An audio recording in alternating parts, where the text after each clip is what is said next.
UVA is very willing to tout like their campus pride index score, and it's something they're extremely proud of.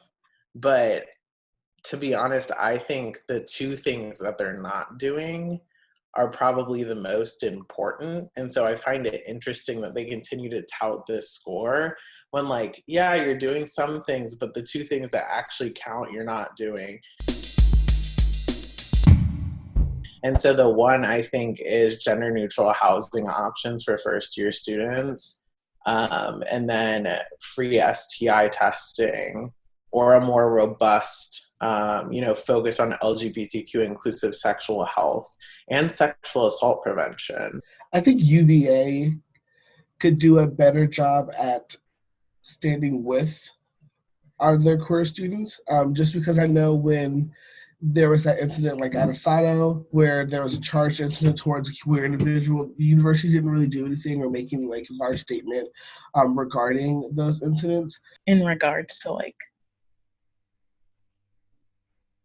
defending their students and like taking up for them, I feel like UVA should be more vocal and active. And I feel like often the university prefers really kind sounding words over like actions. One of the biggest things I noticed with the green dot presentation that then became Who's Got Your Back, which is now like UVA's like self-made sexual assault prevention program, neither of them like focused on LGBTQ relationships or LGBTQ sexual assault prevention. With sexual health, HIES, which is the student organization that I founded, Who's for Inclusive Sexual Education, we released a petition advocating for free STI testing at student health.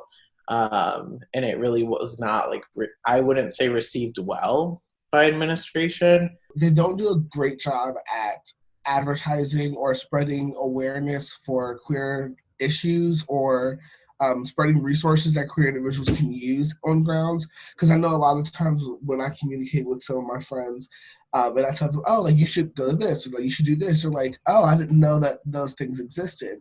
So I think just like making sure that individuals are aware of the resources that are available to them when it comes to identifying as queer is super important. I feel like there's a lot more that could be done to not only protect queer people, but to protect people of color as well. I feel like there's a lot that UVA is holding on to that they could really let go of, like names of buildings and a lot of things that have just been built on racism. And it's hard to like function at a university as a person of color that without acknowledging all of the history. And specifically for queer people, I'd say there is a lot. Like the LGBTQ center, like I feel like there's definitely been so much that UVA has been doing that it's made me feel really safe and comfortable.